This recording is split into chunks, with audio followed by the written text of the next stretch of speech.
ठाणे शहरात मुस्लिम समाजाचा सर्वात मोठा सण ईद उल फित्र अर्थात रमजान ईद अत्यंत उत्साह आणि आनंदात साजरा करण्यात आला। या पवित्र दिवशी मुस्लिम बांधवांनी ठाणे शहरातील मखमली तलाव येथील नुरीबाबा मस्जिदमध्ये एकत्र येऊन सामूहिक नमाजाचं पठण केलं, ज्याने समाजातील एकजुटी आणि भाईचाऱ्याचा संदेश पसरवला। सकाळच्या गुलाबी आभाळाखाली बालक, तरुण, वृद्धांनी सुंदर नव्या कपड्यांमध्ये सज्ज होऊन नमाज पठणासाठी मस्जिदकडे कूच केलं। नमाज पठणानंतर या लोकांनी एकमेकांना गळाभेट घेऊन ईदच्या शुभेच्छा दिल्या आणि समाजातील सौहार्द आणि एकोप्याचा आदर्श उभारला। यावेळी ठाणे शहरातील पोलिसांनी देखील मुस्लिम बांधवांना गुलाबाचं फूल देऊन रमजान ईदच्या शुभेच्छा दिल्या। यावर्षी ईद साजरा करण्याच्या उत्साहात कोणतीही कमतरता नव्हती। मस्जिद परिसरात सामाजिक अंतर ठेवून साजरा करण्यात आलेल्या या सणानं धार्मिक आणि सामाजिक एकात्मतेचा संदेश दिला। नमाज पठणानंतर अनेकांनी गरजूंना दान दिलं, जे रमजानच्या महिन्यातील दानशीलता आणि परोपकाराच्या भावनेला जागृत करण्याची प्रथा आहे। ठाणे शहरातील ईद साजरा करण्याचा उत्सव न केवळ एक धार्मिक उत्सव होता, तर सर्व समुदायांमध्ये शांतता, सौहार्द आणि एकतेचा संदेश पसरवणारा एक महत्त्वपूर्ण क्षणही होता।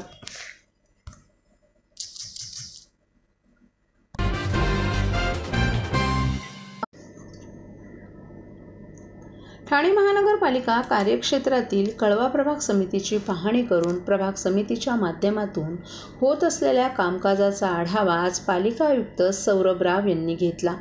यावेळी कळवा प्रभाग समिती कार्यक्षेत्रातील पाणीपट्टी आणि मालमत्ता कर वसुली ही 100% झालीच पाहिजे या दृष्टीनं कार्यवाही करावी, तसंच मान्सूनपूर्व करण्यात येणारी कामं, नालेसफाई तातडीनं सुरू करण्याचे निर्देशही आयुक्तांनी या आढावा बैठकीत दिले। यावेळी अतिरिक्त आयुक्त संदीप माळवी, अतिरिक्त आयुक्त प्रशांत रोडे, नगर अभियंता प्रशांत सोनाग्रा, परिमंडळ 1चे उपायुक्त मनीष जोशी, उपायुक्त जी गोदपोरे, सहाय्यक आयुक्त सचिन बोरसे यांच्यासह विविध विभागांचे विभाग प्रमुखही उपस्थित होते। ठाणे महानगरपालिकेच्या माध्यमातून कळवा परिसरात झालेली आणि होत असलेली विकास कामं, तसंच संपूर्ण शहराची भौगोलिक परिस्थिती, कळवा पूर्व परिसरातील पारसिक डोंगर आणि 3 बाजूंनी वेढलेला खाडी किनारा या दृष्टीनं शहराचं क्षेत्रफळ आदी सर्व माहिती सादरीकरणाच्या माध्यमातून आयुक्त राव यांनी जाणून घेतली। सद्यस्थितीत कळवा प्रभाग समितीच्या माध्यमातून मालमत्ता कर वसुली 75% आणि पाणीपट्टी 62% असल्याबद्दल आयुक्तांनी नाराजी व्यक्त करत पाणीपट्टी आणि मालमत्ता कर वसुली 100% झालीच पाहिजे या दृष्टीनं कृती आराखडा करण्याचे निर्देश राव यांनी यावेळी दिले।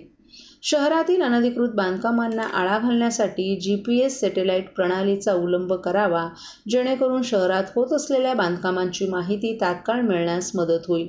या माध्यमातून अनधिकृत बांधकामांवर तात्काळ कारवाई करता येईल। अनधिकृत बांधकामांबद्दल तीव्र नाराजी व्यक्त करत अनधिकृत बांधकामं जर शहरात होत असल्याचं निदर्शनास येताच ते तात्काळ निष्कासित करण्याचं स्पष्ट सूचना आयुक्तांनी सहाय्यक आयुक्तांना दिल्या आहेत। कोणत्याही प्रकारचे अनधिकृत बांधकाम प्रभाग समिती हद्दीत होणार नाही याची खबरदारी घेण्याबाबतही त्यांनी सूचित केले। वन विभाग खार जमिनीच्या जागेवर नव्यानं होणाऱ्या अनधिकृत बांधकामांबाबत संबंधित विभागाशी पत्रव्यवहार करूनही कारवाई न झाल्यास त्या ठिकाणी महापालिकेच्या माध्यमातून कारवाई करण्याच्या सूचनाही त्यांनी यावेळी दिल्या।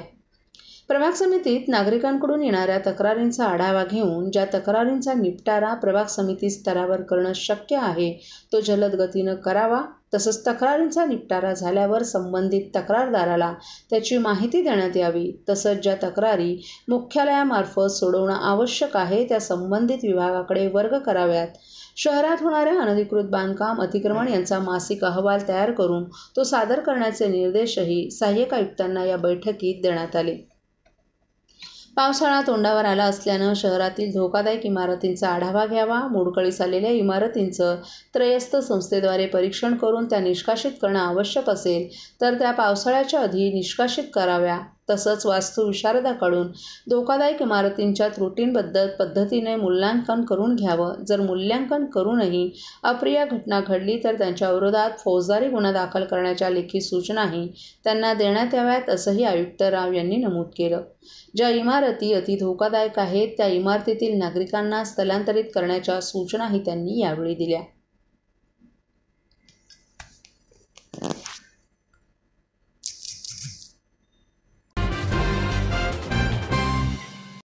सर्व नागरिकांना आवाहन करण्यात येत आहे की सध्या डासांमार्फत पसरणाऱ्या डेंग्यू या आजाराचा प्रसार रोखण्यासाठी प्रत्येकाने पुढीलप्रमाणे कार्यवाही करावी. डेंग्यू आजार एडिस इजिप्ती हा डास चावल्याने होतो. या डासांची पैदास साचलेल्या किंवा साचवलेल्या स्वच्छ पाण्यामध्ये होते. 8 दिवसांपेक्षा जास्त दिवस पाणी उघडे व साचून राहिल्यास त्यात डास अंडी घालतात. अंड्यांच्या अळ्या तयार होऊन पुढे डास तयार होतात.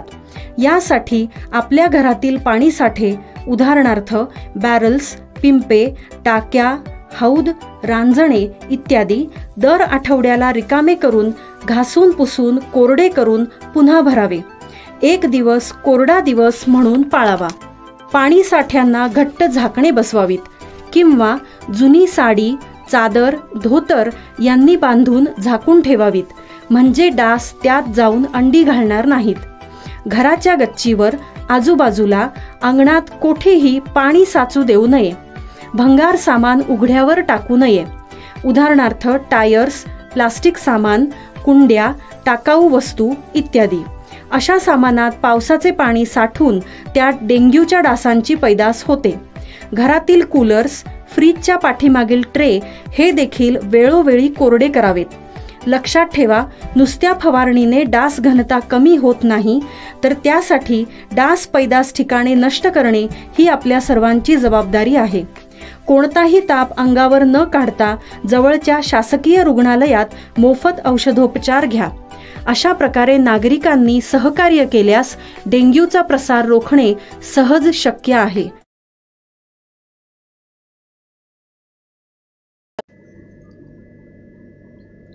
ठाणे महानगरपालिकेच्या उथळसर प्रभाग समिती क्षेत्रात जलवाहिनी स्थलांतराच्या अत्यावश्यक कामांमुळे सोमवार 15 एप्रिल सकाळी 8 ते मंगळवार 16 एप्रिल सकाळी 8 वाजेपर्यंत 24 तास पाणी पुरवठा बंद राहणार आहे. केविला नाला पुलाच्या कामामुळे जेलच्या जलकुंभावरून पाणी पुरवठा करणारी मुख्य वितरण वाहिनी बाधित होणार आहे. त्यामुळे या जलवाहिनीचं स्थलांतर करून जोडकाम करण्यासाठी 24 तासांचा शटडाऊन पाणी पुरवठा विभागानं घेतला आहे. या शटडाऊनमुळे उथळसर प्रभाग समिती क्षेत्रातील राबोडी क्रमांक 1 आणि 2, केविला, आकाशगंगा, पंचगंगा, उथळसर, सेंट्रल जेल परिसर, पोलीस लाईन तसंच नौपाडा प्रभाग समिती क्षेत्रातील NKT महाविद्यालय परिसर, खारकरवाडी पोलीस हायस्कूल या भागात सोमवारी 15 एप्रिल रोजी सकाळी 8 ते मंगळवारी 16 एप्रिल सकाळी 8 वाजेपर्यंत 24 तास पाणी पुरवठा बंद राहणार आहे. या शटडाऊननंतर पाणी पुरवठा पूर्वपदावर येईपर्यंत पुढील 1 ते 2 दिवस कमी दाबानं पाणी पुरवठा होण्याची शक्यता आहे. तरी नागरिकांनी पाण्याचा योग्य तो साठा करावा आणि पाणी जपून वापरावं असं आवाहन ठाणे महापालिकेनं केलं आहे.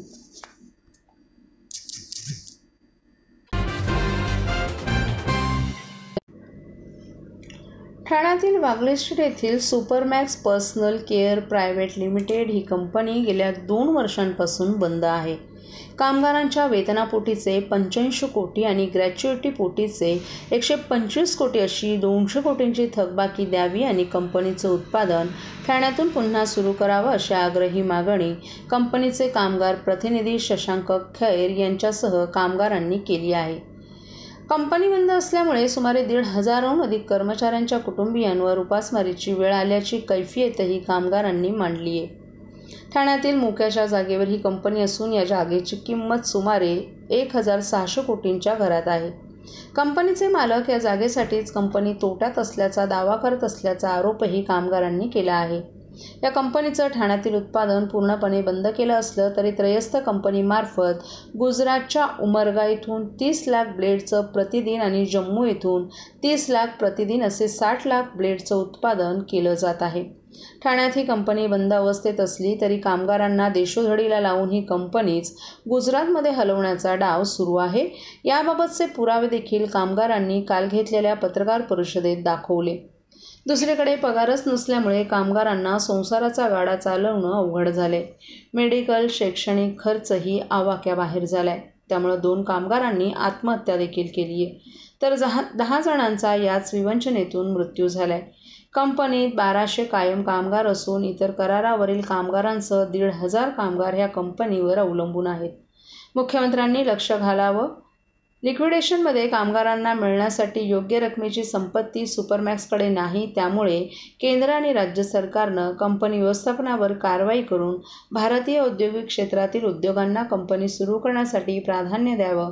मुख्यमंत्री एकनाथ शिंदे यांनीही यासाठी प्रयत्न करावेत अशी मागणीही या कामगारांनी केली आहे.